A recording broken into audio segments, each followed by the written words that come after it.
Hello there, Cecilia. Looking ahead to this fight on Saturday, like, what is it to have this type of atmosphere, like fighting in Tulsa, but fighting, outdoors in downtown Tulsa?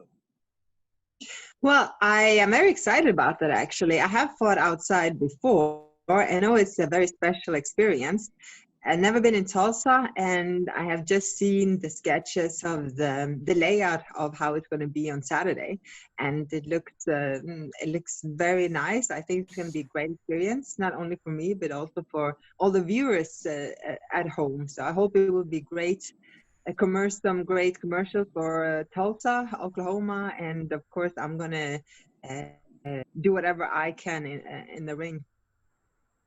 Now, you'll be holding the WBC title for 11 years, and like was mentioned earlier, you have the potential to break the record for Joe Louis for consecutive defenses. Like, what would that mean to you if you were able to get the win? Well, I think it would be, of course, it would be a big deal. I don't think anyone would break that record in a long time. So it would definitely be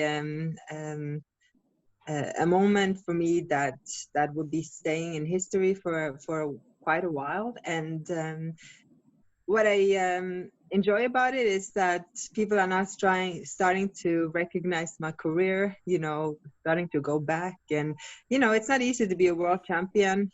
Getting to be a world champion is a lot of work, but staying at the top is also a lot of work. So I'm very glad, getting that kind of recognition. It's very, for the new fans, it's very special to me.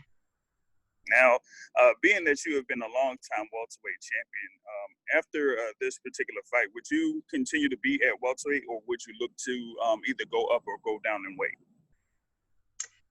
Well, I mean, right now it's all about, there's so much happening now in women boxing. So I wouldn't rule anything out, but it has to make sense for me, of course. I don't jump up and down weight divisions just to do it, just for fun. It has to make sense.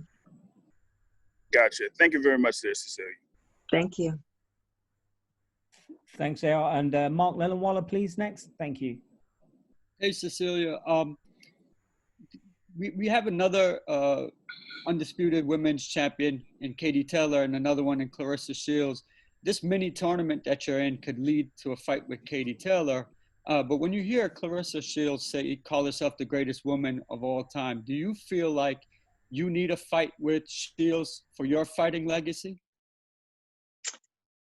Well, I think, I think everybody needs that. I had a couple of good fights coming up in my career, but maybe for the American audience, that would be something that would be needed for them. And there's so many great female fighters right now. So, I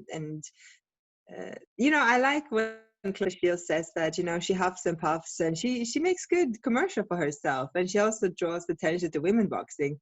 But that's it, right now, nobody is really in a position to call themselves the GOAT. So we just have to see what's happening now, because the pool of talent now is so big. Just the last few weeks we've seen, Mikael Meyer, Natasha Jonas, Terry Harper, you have Katie Taylor, you have it's more to count. The pool is so deep now. So I think that's the best thing. And I think we should be more focused on that than crowning the GOAT right now. That's really interesting that you say that. Do you kind of feel like the GOAT title is up for grabs and it could be actually declared in the next year or so? That's a big title, and it's I think we have to wait a little bit before we can declare anyone that title. We need some more big fights, and like I said, the talent pool is so big. Clarissa calling herself the GOAT, it's great for the attention and for women boxing, but she has to prove herself a little bit more first. How was the more hard part in that COVID time for your training camp? How was the more And hard things? how hard it was? What the difference? Yeah, the war in the COVID time, you know, not easy to make all the camp training. How you think was the hard part in that COVID time for you? I think as a professional athlete, you've been through a lot and you just have to roll with it. So I don't want to say that, you know, coming here that anything was particularly hard because we were very good prepared. I think preparation is the key. We bought some food if we needed. You know, we had everything we needed with us, so there wouldn't be anything we lacked staying inside for the first week. So I think as long as you just stay, I think preparation is the key here, and just stay ready and stay professional. And how you feel about to be the main event for this weekend? As woman, as sport, as athlete? I love it. I feel very proud. I'm very happy about that.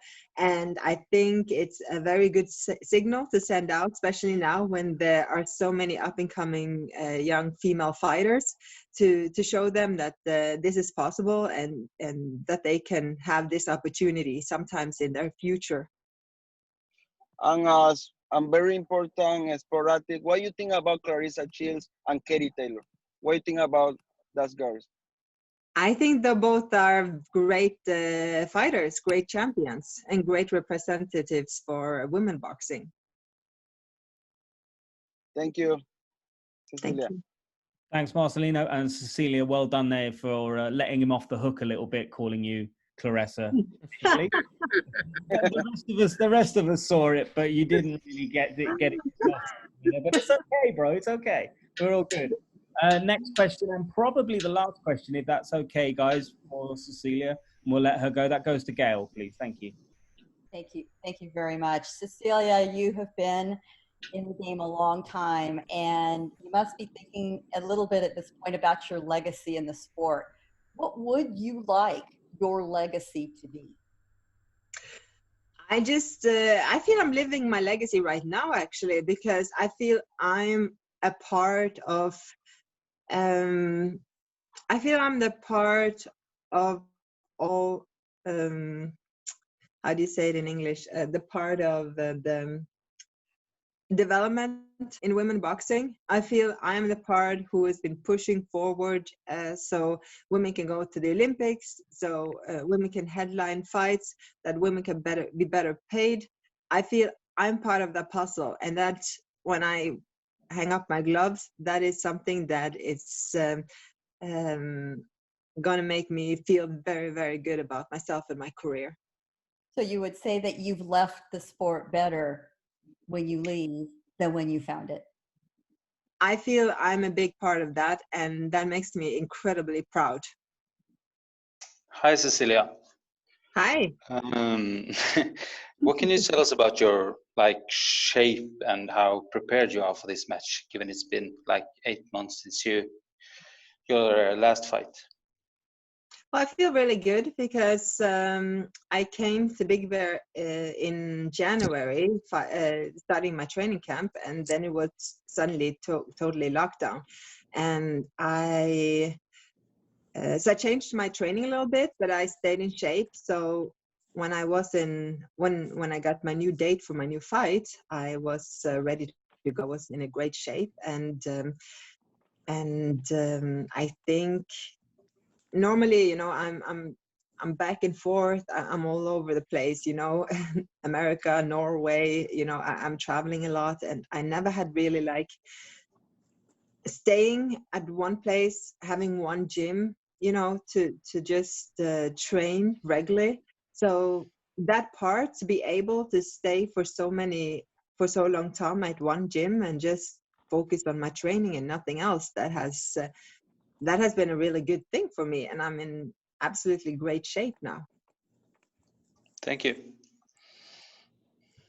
Thank you so much, guys. Thank you so much, Cecilia, and also nice cameo from Tom there as well. Good to have you here with us. And Cecilia, we'll let you go now, and if you want to say a few final words, that'd be great. Well, I'm excited to have the main fight on Saturday, and I know Jessica is ready. I am ready. It's going to be a great night. It's going to be a great fight, and that we all will watch.